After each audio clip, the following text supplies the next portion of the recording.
at once, but I'm going to focus on just a few themes. One of them is privilege. And I talk to people a lot. I say, I have a lot of privilege. I was born with white privilege because I look like my mom. But the reality is I'm Latino. And the reality is I was born in Mexico. And the reality is that my first language was Spanish, and that I learned Spanish in kindergarten, and that I was held back because of that. And that my mom had to beg and say, I'll be the janitor if you let me into the private school so he doesn't get held back. So, you know, that's not something that you can change, because by the time you're a third grader, you're kind of who you are. That's the reality. So when I see my dad here and I see what he did, I don't even think about that, because I'm thinking, well, I still had parents every day that were still leading me through all that stuff. And I watched my parents at age 9 let my grandma live with us with cancer and work 5 jobs, coming out of working 5 jobs for 2 years. And I say, like, people say, how do 2 people work 5 jobs? And I was like, because moms work 3 part-time jobs. Or, excuse me, dads work 3 part-time jobs, and moms are moms, and they have 2 jobs. Excuse me, I got my math wrong. The dad had 3 jobs, and he's gone all the time. My dad would work cleaning, Cutberto Sr. would work cleaning the boats in Dana Point Harbor, where now he's really proud that he owns a boat in that harbor. And his friends give him the discount on the slip, because he asks, hey, I worked here, like, don't I get a discount? And so, and so he works being pa fish. I called him pa fish in the morning, and then he'd come home, help with breakfast, go work at Scripps Institute or the county. He switched to the county because he's a scientist from Mexico. And then he'd work translating loan applications for 2 years at night. And at night, he started making more money during the morning and the day. Like, the night job for 3.5 hours was making more money than the 12 hours working, saving dolphins, saving the community, you know, helping rich people have beautiful boats. Like, all of those jobs were making less than the night job just translating loan applications. And my mom, who is very fierce competitor, that's why I made 2 national teams. I made USA national team first, by the way, when I was a kid. But anyways, but the point is that my mom is the reason why we're fierce. My dad is the reason why we're consistent. And I want you guys to understand that we're not going to win an AI race here. Like, there's not like, and I talked to this about with our COO, I said, we're not going to win the AI race. But the thing that AI is missing is community. Like, that's the thing that is not going to be replicated in AI, is that you can't fake authenticity. Because this is going to get 1.5 billion views with just a handful of key people. We're at the precipice where a company worth $1 trillion, according to according to Mark Cuban, that we're at the precipice where a company with 1 person could be worth $1 trillion. So if we are adding $5 trillion of debt, that means that 5 people could duplicate that. It's like, we're not even getting the numbers. We're fighting each other. And so my request is that you read my 2.5-page summary of the 950-page big, beautiful bill, so you actually understand what is nonpartisan in the bill. That if any of the Congress people could have gotten something through, the Republicans know, because they're in charge right now. That's how America works. I don't care if you're a Democrat or Republican, it's their turn. That's how America works. And when it's not my turn, I don't pout. I work so that when it is my turn, I make money. And when it's not my turn, I'm still making money, because my community relies on me to do so. So I want you guys to understand that some things that we're doing at Tu Nuevo Home is that we are launching 4 programs. And it's a little bit longer, but the online sound bites will be really short, so don't worry. You guys get the long version, the long form. Doesn't matter. I could be here for another 20 minutes, you guys. Because digitally, it can be 8 seconds, because that's the attention span. I mean, we know all the science on it. So we already launched 35 videos in Spanish that are the most critical videos that we found from the top lenders in the country that we decentralized. So we said, okay, what are the top education videos that these lenders are bottling up and saying, well, this is mine. And this other bank's like, well, and this is mine. And we're decentralizing. So now you say decentralize, and all of a sudden a lot of the tech companies start paying attention, because when you decentralize, now you sound like cryptocurrency. Yeah. So the first thing is that we have a basic platform of videos, and now we're already launching Portuguese. Because English and Spanish is just the beginning. Because when the Latinos may be the most populated first generation people, but people believe in us because we're the ones helping the first generation other people. I have friends, I'm like, I have more in common with my Chinese neighbor, where he says, Cubie, he's the one who made this quote. Cubie, I don't care if your favorite restaurant is Mexican, Chinese, Asian, or South American, or you keep naming them. The kitchen is Mexican. The head chef cooking is a Mexican. He's like, you guys get it, because we can communicate with everybody. We're cool with everyone. Oh, maybe Jay's Latino? Maybe he's a white guy. I'm not sure. But you know what? I like him. I don't know why I love the guy, but why? Because you see the heart right away. So the platform is already moving in that direction. But right away, Ro and I placed so many things using OpenAI into training. And now a young person can come in and work for a longtime friend of mine, Bill Kelso, who works at PNC Bank. He's a retail lender. And a young kid can come in and use my OpenAI chat and talk to it and say, who's the best lender for I-10 right now? And we can be updating it and talking to it, and it's going to be talking to people. And it's going to be telling people, you know what? This lender in particular is offering a discount this week, instead of waiting months to wait for the discounts. And $2,000 means a lot to people. I've lost deals over an appraisal fee. So that's the second one. And the third product, these are already done. And the third product that we already have is that we are already having an AI assistant that we give to our clients that has our interest rates all the time. And you know what? They still work with me. They don't even talk to me until they're about to get the mortgage, but they've been using my ChatGPT calculator the whole time. And it has my rates all the time, updated. And guess what? Even though I'm answering less calls, they stick with me for one reason. Because they're following the authenticity. Because people aren't dumb. I'm tired of hearing that consumers are stupid. They're really smart, because we're smart. I am a consumer. I'm not going to let someone bully me into paying more for a product. So it's very critical that as a community, we stick together and that we unite and that we also follow the people that came before us. Because guess who's the most dangerous loan officer now? The one who's in his 60s. Because guess what? He can use the same AI that I'm giving the kids. And he has maturity that the kid cannot learn from AI.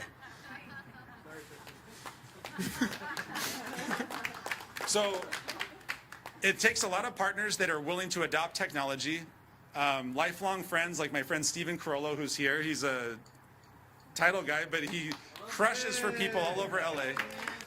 Rogelio Gertzen, thank you for being a leader. I always tell people I was thankfully born to a CEO, a leader, my whole life. I always was a B-, C+ student, and I never really got crap from my dad, who never had a B. And they weren't C's, by the way. They were just A's.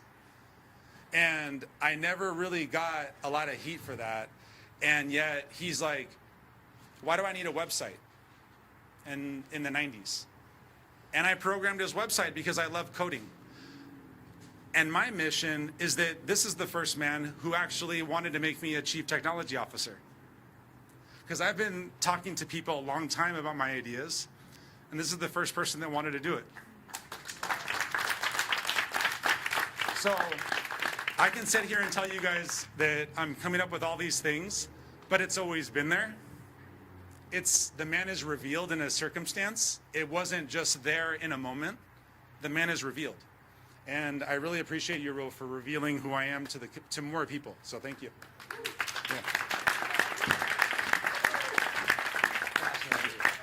Thank you.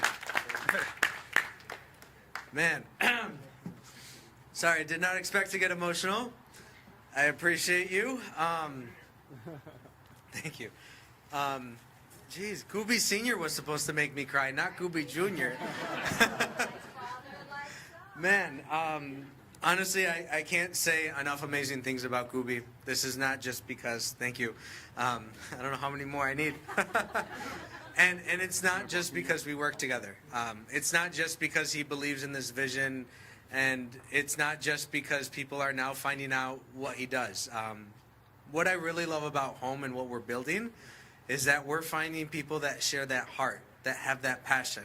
They have always been there, but maybe they haven't belonged to a team. Maybe they haven't fit in with the rest of the world. And that's what I really love about what we're building here. It's very different than any other group, any other organization. And I can speak confidently about that because I've been in the industry for 13 years, and I know everybody and their drama. Catch me for a drink later, I might tell you. But I know everybody and their drama, and what we're building is something super true and real. But, man, sorry to get emotional. I want to bring up Cubie Sr. to the stage, but before I do, words can't describe his heart. Like, this guy is taking Toastmasters to speak better. This guy makes me better. Last time I was on a boat with him, before we got on the boat, he goes, Cubie, Jay, Ro, come down here. And he pulls out packets. And he has packets, and he talks about different things. He's always making me better as a person. And I love how much he pours into me. Even earlier in this event, he pulled me aside and he gave me some words of wisdom. And I won't share with you all of the words of wisdom because he's a very, very wise person. But he shared some thoughts with me, and it humbles me to even be a part of this group, to be a part of this family, and to have someone that is in the industry and doesn't care about money is very rare. Money has never driven him. Money is obviously a tool that we need, but he's always been focused on how can I make a difference? Who starts a nonprofit to clean up the oceans? And 12 Latin American countries all are a part of this organization, cleaning up all of the oceans because he's an oceanologist by heart and by trade. And he brings that into the community and does things in a way that nobody else does. And then he made an amazing family that's able to continue the legacy and impact consumers. Like this is not something that can be fabricated. This is not something that can be bought. And without further ado, I want to bring Cubierto Sr. to the stage, or Cap Cut, as they call him.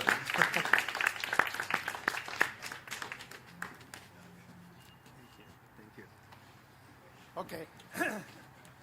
I think that's the big difference between Hispanics and non-Hispanics, and we are very sentimental and everything. The main reason I joined Toastmasters is because I say, I cannot finish a speech without crying. And everyone has touched different things, and right now I want to teach you guys so many things, and I want to share so many things I have learned. First of all, every human being belongs to 12 to 15 communities. The first community is you and your boyfriend, you and your spouse, you and your parents, you and your children.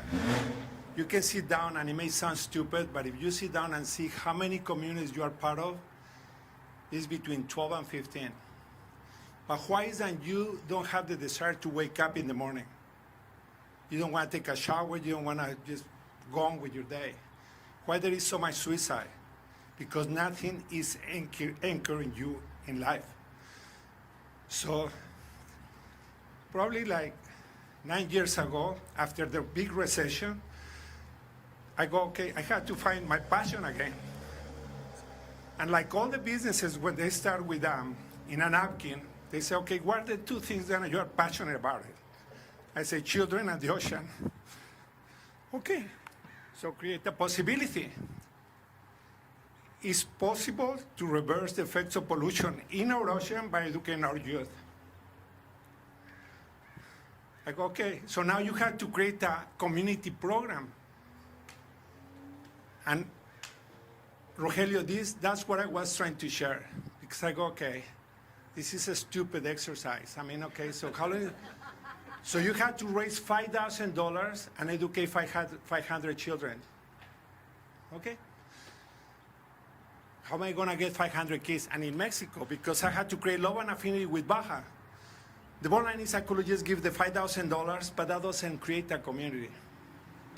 I had to go and ask people who love Baja California and say, can you donate $5? I had to raise $5,000 to educate 500 kids. Fast forward, today, we are in 14, I think, countries. I cannot quantify the volunteers. It's amazing. But anyway, so that's a community. That really. But home is a community, and it brings you passion, the desire to do something. And that's important. When right now I say, Rogelio, doesn't matter if it's 2 or 3 people. Right. I'm telling you, 4 or 5 years from now, it's going to be thousands or millions of people that are going to join you. But it's your desire and your passion. You have to be true to what you want to obtain. What's the possibility you are creating? Helping Hispanic families.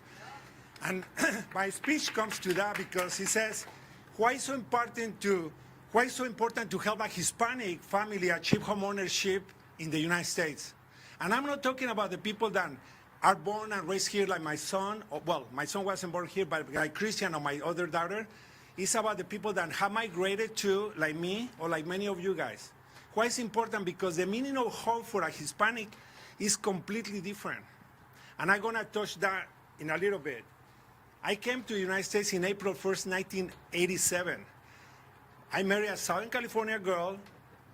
She not only chose to marry me, but she chose to move and agreed to move down to Mexico, where Cubie was born. But really short after, we decided to move back. And the first thing when we got to the United States, what was her first goal? I want to buy a house. And I go, what? I didn't know how money worked in the United States. I didn't know what was the process to buy a house. But I trusted her. So we bought her condo, 2-bedroom, 1-bathroom.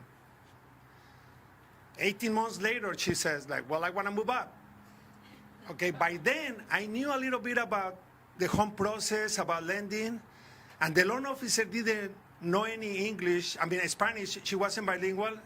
But when she will explain to me the thing, she goes like, you cannot get it. Why don't you come and work for me? And I say, I'm not a salesperson. I'm a scientist. She goes, please come and work for me. And I say, no, I'm not doing it. But she was very persistent. As a matter of fact, my wife said, I think she wants to have an affair with you. I said, I can afford it. So I said, okay, if you help me have a smooth process to get my loan, I will help you part-time. And guess what she did? So I had to help her. So I started translating for her.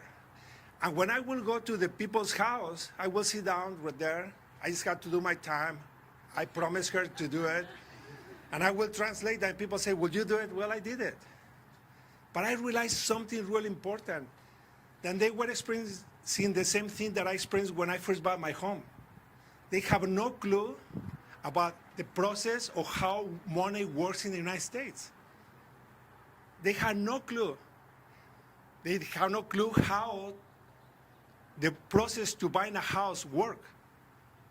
I go like, you know what? I don't want to just sit down and translate. I'm going to get my license and I'm going to educate these people. I'm going to teach them financial literacy. So I say, okay, I'm going to work for you, but as a loan officer. So I started going to the families and I started educating them. And she goes, every person you go and talk to are buying houses. Why are you telling them? You should train the other people, how to sell. I say, I'm not selling. I'm not selling. I'm educating them. So when people, my son says, touch about a little bit about legacy. So what is a legacy? It's that sense of fulfillment, because I see right now from people from all different walks of life, housekeepers, landscapers, plumbers, painters, and they own their home. And a home For a Hispanic family, it's a place where they raise their kids, where they share a meal, where there is love and joy. And you are joining to that journey. I look back right now, my housekeeper has 3 houses. My landscaper has 3 houses. So one of the landscapers built this. You know, it's surreal. They are building wealth with real estate. It's amazing. When Roger says, oh, Cutberto really doesn't really care about money. I love money, honestly. I absolutely love money. But when I talk to my clients, I say, you know what? Let's succeed together. Let's create wealth through real estate together. So what I'm inviting you is join a community where you're going to feel empowered to keep doing what you're doing. Because no matter if you drink or you whatever you do, there is no alcohol or a drug that will give you that desire to move forward. Rogelio, thank you for what you're doing. And honestly, my promise is if you continue educating and serving, you will succeed. Thank you. Thank you.